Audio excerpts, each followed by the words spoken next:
Imagine a farm where the livestock has razor-sharp teeth and armor-like skin, a place where one wrong move could cost you a limb. Welcome to the world of crocodile farming in Thailand, a booming industry that rakes in a whopping $28 million every year. But how do they do it?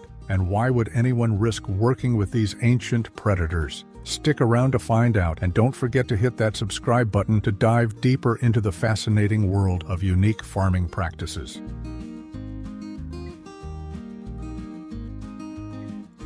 The basics of crocodile farming. Crocodile farming isn't your average agricultural venture. These farms are a mix of zoo, leather factory, and gourmet meat producer all rolled into one. In Thailand, they've turned this unusual business into a gold mine. Let's start at the beginning, the eggs. Did you know that the temperature of the eggs decides whether you get boy or girl crocs?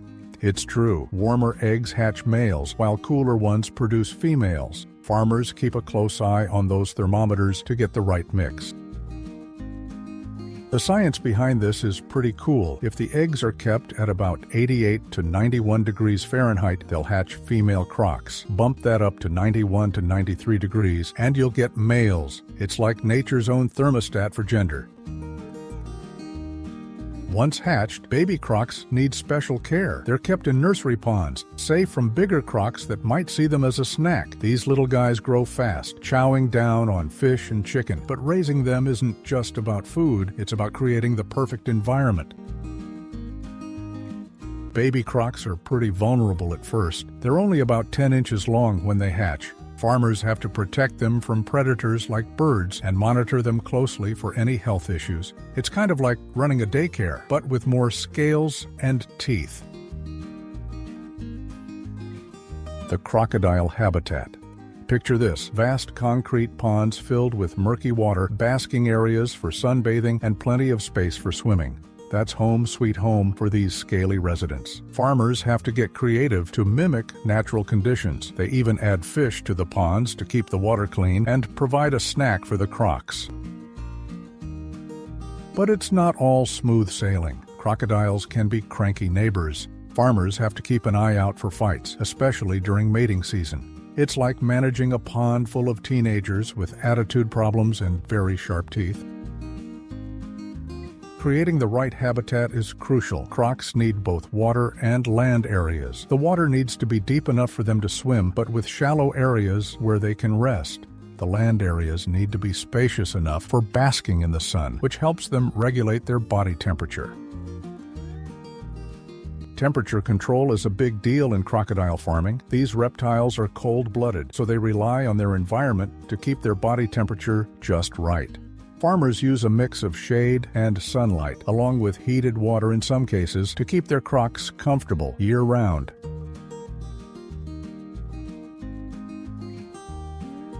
Feeding time, a logistical challenge. Feeding time at a crocodile farm is no small feat. Adult crocs can eat up to 50 pounds of meat in one sitting, though they don't need to eat that often. Farmers typically feed them a few times a week, using a mix of chicken, fish, and other meats. But here's the tricky part. You can't just toss food into a pond full of hungry crocs. It's dangerous and inefficient. Instead, farms use feeding platforms or designated areas where they can control the distribution of food. Some even use long poles to offer food to individual crocs, ensuring everyone gets their fair share. The diet of farmed crocs is carefully managed. While wild crocs might eat whatever they can catch, farmed crocs get a balanced diet designed to promote healthy growth and high-quality skin. It's like a fancy meal plan, but for reptiles.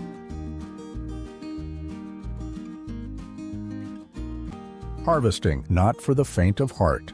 Now, here's where things get interesting. Harvesting a crocodile isn't like picking an apple off a tree. It's more like trying to catch a bus, if the bus had jaws that could crush bone. Trained handlers, armed with poles and ropes, carefully separate the crocs. It's a dangerous dance. One wrong step and you could end up as croc chow.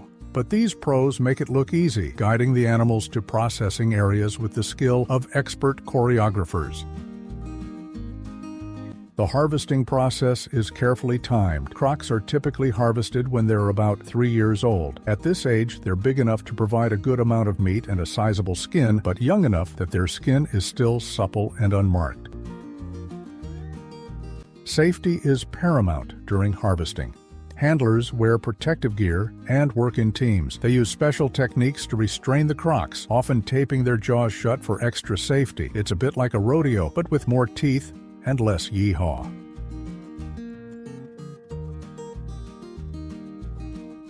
Leather production, where the big bucks are. The real money in crocodile farming comes from their skin. Crocodile leather is a hot commodity in the fashion world. Handbags, shoes, belts. If it's made from croc skin, it's probably worth more than your car. The process of turning tough hide into supple leather is an art form.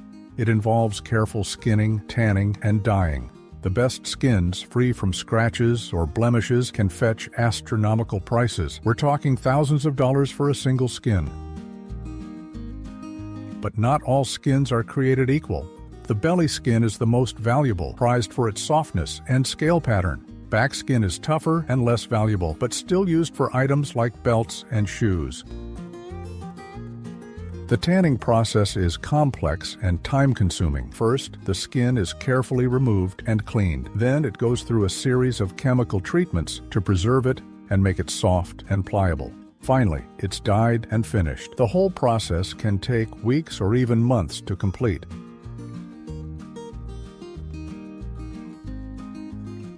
Meat production, from farm to table. But let's not forget about the meat. Crocodile meat is considered a delicacy in many parts of the world. It's lean, high in protein, and apparently tastes like a mix between chicken and fish. Fancy restaurants in Bangkok serve up croc steaks, while street vendors offer deep-fried croc on a stick. Talk about range. Processing the meat requires special care. It's handled in state-of-the-art facilities to ensure safety and quality. From fillet to tail meat, every part of the crocodile finds its way to someone's plate. Crocodile meat is surprisingly versatile. The tail meat is the most prized, often compared to veal in texture. It can be grilled, fried, or even used in curries. Other parts of the croc, like the feet and innards, are used in traditional medicines in some cultures. But it's not just about taste. Crocodile meat is actually pretty healthy. It's low in fat, high in protein, and contains omega-3 fatty acids. Some people even consider it a healthier alternative to beef or pork.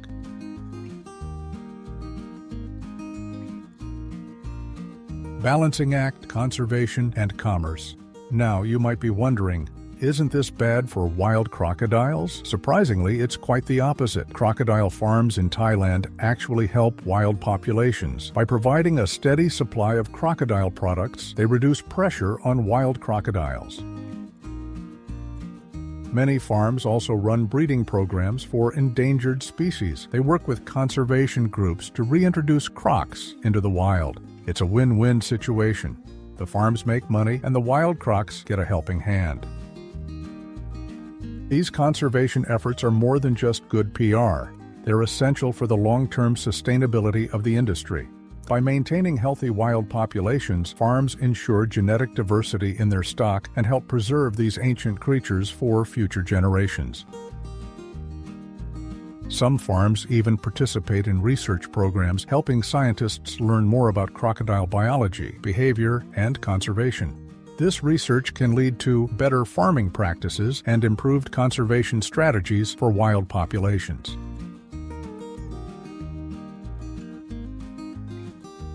Tourism. Come for the crocs, stay for the show. But wait, there's more. These farms aren't just about production. Many double as tourist attractions. Visitors can watch feeding shows, hold baby crocs, and learn about these fascinating creatures. It's not just entertainment, though. These tours help educate people about crocodiles, their role in the ecosystem, and the importance of conservation. Plus, it adds another revenue stream for the farms. Smart business, right? The tourism aspect of crocodile farms is carefully managed. Safety is a top priority, with visitors kept at a safe distance from the adult crocs. But that doesn't mean it's not exciting.